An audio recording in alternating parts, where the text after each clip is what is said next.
भारत में इस समय कोरोना के भय से हर आदमी भयभीत है और ये क्यों भयभीत है ये समझ में नहीं आता है। चीन से जब ये कोरोना वायरस बाहर निकला था और 4 महीने बाद जब ये बात स्पष्ट हो गई थी कि कोरोना वायरस एक आदमी से दूसरे आदमी के बीच को संक्रमित करता है। पहले इसका इन्फेक्शन गले में होता है, फिर ये श्वास नली में जाके जम जाता है और जमने के बाद फिर ये सांस लेने में जब तकलीफ पैदा होता है तो इसका एकमात्र इलाज वेंटिलेटर है। और उसके बाद जो बीमारी खत्म हो सकती थी वही पुरानी बीमारियों से हम काम कर रहे होते थे। भारत में कोरोना वायरस से डर के हमने लॉकडाउन लागू कर दिया।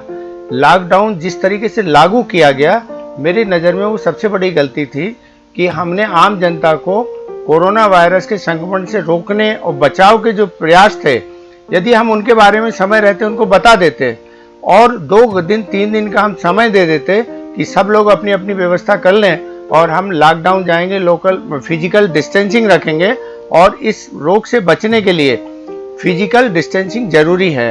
तो यदि हम ये कर चुके होते तो शायद हमें इतने लंबे लॉकडाउन की जरूरत नहीं पड़ती।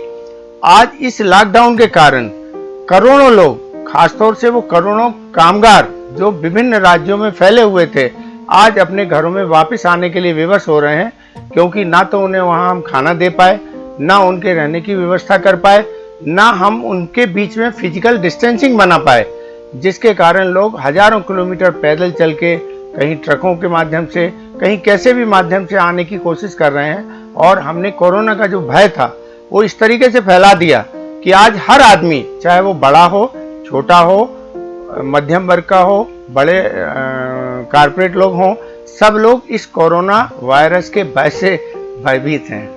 अब हमें इस भय से बाहर निकलना सबसे बड़ी जरूरत हो गई है। आज सारे लोग ये कह रहे हैं यदि खाना मिलेगा, अर्थव्यवस्था रहेगी तो हम जिंदा रहेंगे, और यदि हमारी जान बच भी गई और अर्थव्यवस्था नहीं रहेगी तो हम क्या करेंगे। तो आज हमारा पूरा सामाजिक सिस्टम ढांचा, अर्थ का ढांचा टूटने की कगार में खड़ा है। इस समय पर हमें क्या करना चाहिए ये सोचने की जरूरत है। बहुत सिंपल सी बात है, हमारे घर घर में कोरोना वायरस का उपचार सैकड़ों वर्षों से होता आया है। घर में माँ बहनें यदि गले में किसी भी तरीके से कोई तकलीफ होती थी, नमक के पानी के गरारे, गर्म पानी के गरारे करा देते थे। तुलसी, सौंठ, अदरक और लौंग, काली मिर्च इत्यादि का काढ़ा बनाकर लोगों को पिला के और वो उस वायरस को ठीक कर देते थे। आज भारत में जिस तरीके का खान पान है, जो हमारी देसी औषधियाँ हैं, जो हम घर घर में इलाज करते हैं, वो हमारे लिए ज़्यादा मुफीद साबित हुए हैं, बजाय इसके कि कोरोना का कोई इलाज तो है नहीं। और यदि पेशेंट को हमने ले जाके हॉस्पिटल में भी रखा है तो उसे सामान्य दवाइयाँ ही दी हैं और बहुत कम लोग वेंटिलेटर के जाने की स्थिति में आए हैं। आज 2 महीने के बाद हमें एक बात फिर से सोचना होगा कि हम अर्थव्यवस्था को कैसे बेहतर बनाए रखें। रबी का सीजन, जो 3 महीने का ये सीजन होता था, मार्च, अप्रैल, मई, ये पूरे साल भर की अर्थव्यवस्था को तैयार करता था। आज हमने वही 3 माह जो हमारे लिए बहुत बहुमूल्य थे, उन्हीं को हमने खो दिया है। आज किसानों को फसल कटाई में तकलीफ हुई। चना, दलहन और गेहूं की फसल किसानों को समय समय पे वो जो काम करना चाहिए थे वो नहीं कर पाए। सारी फूल, फल, सब्जी इन 2 महीनों में सड़ गई, लोगों तक नहीं पहुंच पाई। शादी बंद है, सारी सामाजिक क्रियाकलाप जो हैं सारे के सारे बंद हैं। ऐसी स्थिति में लोग और भयाक्रांत हो गए हैं कि हम कैसे इस भय से बाहर निकलें। और इस भय से बाहर निकलने के लिए जरूरी है कि हम अपनी पुरानी व्यवस्थाओं को फिर से वापस लेके आएं। हमें भारत के बारे में ये कहने में कोई संकोच नहीं है कि आज दुनिया के सभी देशों में भारत सबसे युवा देश है। यहाँ 30 करोड़ से ज़्यादा युवा आबादी है जो आज काम करने के लिए तैयार है। चीन की तुलना में हमारी आबादी मात्र 5-7 करोड़ कम है। और यदि हम अपनी श्रम शक्ति को ही अपनी अर्थ शक्ति में कन्वर्ट करने की कोशिश करेंगे तो ये भारत के लिए कोरोना वायरस एक अवसर भी है। इस अवसर का हमें लाभ उठाने की कोशिश करनी चाहिए। केंद्र सरकार, राज्य सरकारों को कम से कम प्रतिबंध, लोगों को हम पिछले 2 माह में ये समझा चुके हैं कि कोरोना वायरस से उन्हें कैसे अपना बचाव करना है, कैसे फिजिकल डिस्टेंस बना के रखना है और कैसे सावधानी के साथ वो अपना काम करें जिससे वो कोरोना वायरस के संक्रमण में नहीं आए। कई लोगों को संक्रमण आया भी और वो अपने आप निकल भी गया।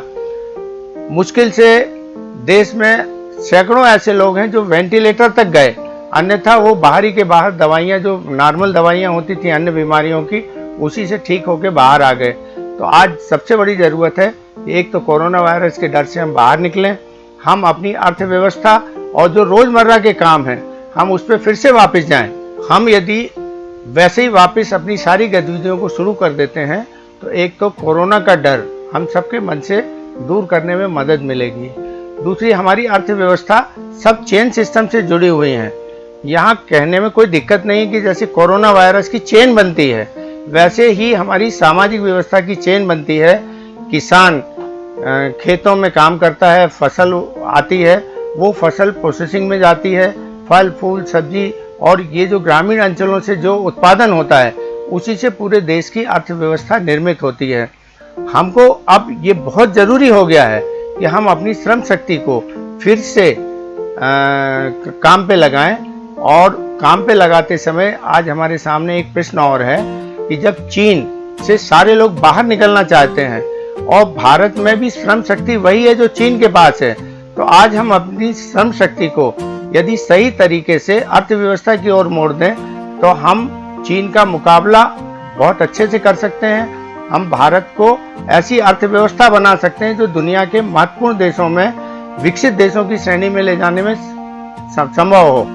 आज हमें जरूरत है कि जो हमने चुनाव जीतने के लिए अभी लोक लुभावन योजनाओं देके लोगों को श्रम शक्ति से हटाया था, श्रम शक्ति उनकी कम की थी, अब हमें एक बार फिर से श्रम शक्ति को बढ़ाना होगा। लोगों को काम के अनुरूप उन्हें उसका भुगतान प्राप्त हो, उसकी वेतन प्राप्त हो, तो निश्चित रूप से हम कम कीमत में ज़्यादा अच्छा उत्पाद तैयार कर पाएंगे। हमें इस दिशा में ध्यान देने की ज़रूरत है। हमने पिछले 15-20 सालों में डिग्री से रोजगार, डिग्री से सरकारी नौकरी, डिग्री से बैंक की नौकरी, डिग्री से कोचिंग से हमारी रेलवे की नौकरी, ये जो एक वातावरण बना दिया था जिसके कारण 10 करोड़ से ज़्यादा हमारे युवा जो स्नातक और परास्नातक हैं आज बेरोजगार हैं। हम इनको यदि मुख्य धारा में जोड़ पाए, इनकी बौद्धिक श्रम शक्ति का उपयोग हम यदि उद्योगों में, कामकाज में कर पाए, तो कोई कारण नहीं है कि अगले 3 सालों में हम दुनिया के श्रेष्ठ देशों की सूची में शामिल ना हों। चीन ने ये साबित करके बता दिया पिछले 15 साल में कि उसके कम कीमत के उत्पाद की मांग दुनिया के सारे देशों में रही और वो बड़ी तेजी के साथ अर्थ शक्ति बन के पूरी दुनिया के सामने निकला। आज कोरोना वायरस के कारण उससे लोग दूर भागना चाह रहे हैं और लोग भारत से जुड़ना चाह रहे हैं। ये हमारे लिए एक बहुत बड़ा अवसर है और इस अवसर का लाभ उठाने के लिए हमारी केंद्र सरकार, राज्य सरकार और सभी राजनीतिक दलों को बिना किसी राजनीतिक भेदभाव के आज देश के लिए सोचना पड़ेगा। देश को सोचते हुए हम काम करेंगे।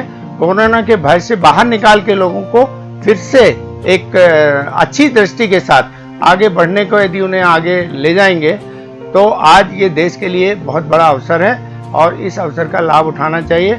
कोरोना वायरस का जो भय फैलाना था वो फैल चुका, अब इस भय से बाहर निकलने की ज़रूरत है और हम जितनी जल्दी इससे बाहर निकलेंगे उतनी जल्दी ही हम अपनी आर्थिक और सामाजिक व्यवस्थाओं को मजबूत कर पाएंगे।